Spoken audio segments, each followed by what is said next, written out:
Welcome to another episode of The New Normal with Natasha. And is it possible that we've streamed everything? No. With summer just around the corner, there are so many movies to see. So I called on my friends from the Critics' Choice Association. They are a group of journalists all around the world who watch movies for a living and vote on what movies should be seen. Let's check in on them and see what they're streaming coming up this summer.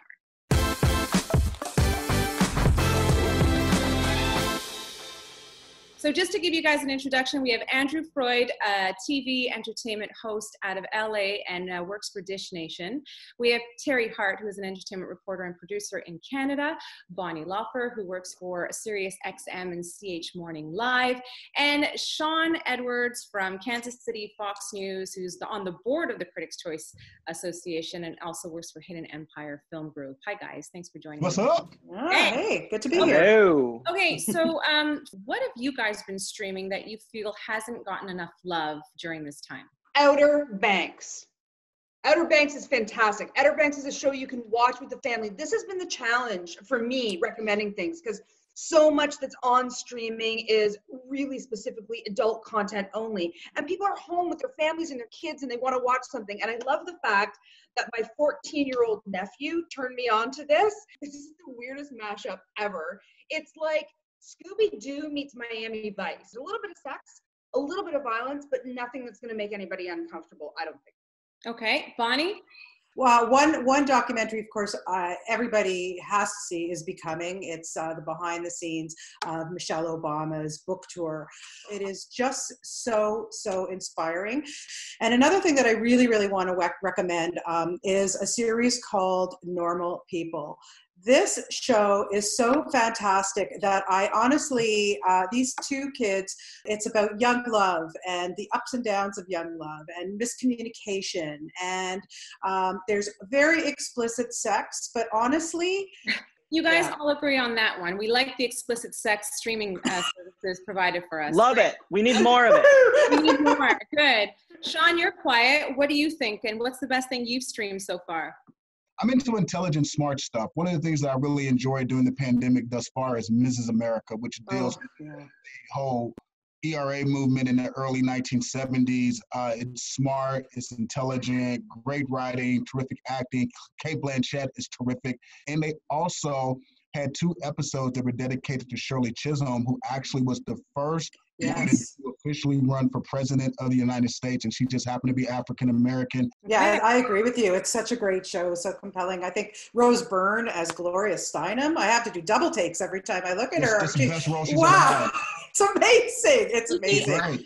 I love the fact that I'm talking to you guys because we get a different window into what we should be watching, and you're kind of opening our eyes to some other content that should be buzzworthy. Andrew, I haven't heard from you yet. Well, one of the things, and I'm sure people are going to hear about it soon because it's out now on Netflix, is The Lovebirds, which is starring Kumail Nanjiani and Issa Rae, which I thought was a very smart, well-written comedy, but it also had different messages about class, about race. So it was kind of multifaceted, and I think it's going to do really well on Netflix this weekend. So how has the pandemic affected your jobs? I'm on air every day. This hasn't stopped. There's a lot of great stuff. There's a lot of new material. I mean, the pipeline's not close to being empty right now. Just the way that people are receiving the content has changed. No, you can't go to a multiplex and watch anything new, but there's tons of stuff still available, and we're working every day. And also, I'm finding that now people are more willing to just talk and do something even off the interview circuit. Like you can tweet an actor or tweet a director, and they'll totally, talk to you. And that's what we've been finding on our show. I also think that people are more willing to receive content and try something out that they wouldn't necessarily go to the multiplex to see. People are willing to branch out a little bit because they're in the comfort of their own home. They've paid for their streaming service. They're not shelling out $20 for a movie and whether they like it or not. So I think that, audiences are open to different content.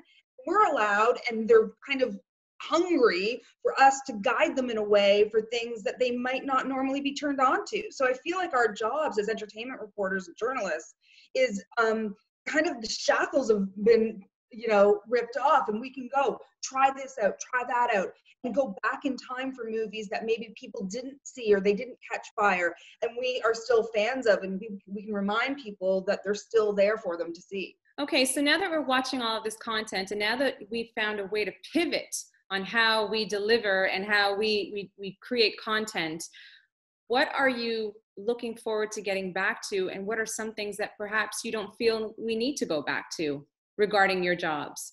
I mean, I miss the travel. That's my, I miss going places other than my living room to work. I'm super curious to see what happens with Tenet, because that's really kind of the first big blockbuster that's supposed to come out in theaters. But we just don't know yet.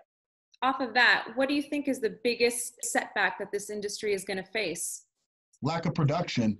If you can't produce anything, you won't have anything to show. So it doesn't matter if you're getting butts in the seats or not, because you won't have any content.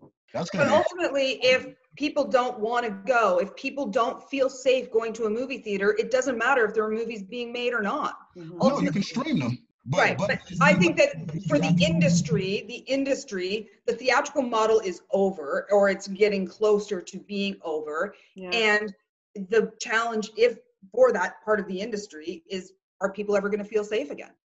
When the lockdown is lifted and we are allowed to go back freely into the world and watch a movie in a movie theater, what is that movie that you can't wait to watch in a theater for that movie experience? I think my first one that I'm dying to see in a theater is Bond. And it kills me that it's been sitting on a shelf this whole time. It's there, it's finished. Yeah. It was about to come out. And that is obviously just the perfect film. Top Gun, the new Top Gun as well. Let's hope that Maverick comes out in December. But those two, Bond and Top Gun Maverick, are kind of my two temples that I really need to see in a theater on a huge ass screen. Yeah, I agree. I'm a Broadway gal, so I really can't wait for In the Heights and West Side Story to see. Oh, me too. I want to go with you. Okay, it's a date. It's West Side Story for sure. As soon as they let us cross the border into Quebec, I'll be there. No problem. But okay. I am excited for those. So I like seeing those big Broadway musicals. They have to be done on the big screen. Me, I'm going with Andrew and Bonnie to both of their picks because they were on my list too. I mean, they are the big ones, right? They are the ones that we want to see with that big screen, big sound, big production value. But there is nothing like being in that movie theater. And as much as I'm worried for the business model and have a responsibility to speak honestly about what I think about the theatrical business model, man, I miss it. I want to sit in that room. I want those lights to go down. I want that big sound. I want that experience of discovering something. You want to feel the seats shake when Tom Cruise goes in the F-16. For sure. Yes, I do. Yes. And Shawn, we had Dion Taylor on The New Normal with Natasha, and everybody loved it. And we know that you have a film that had to be pushed back as well with Hidden Empire. So I'm guessing one of your films is a Dion Taylor film.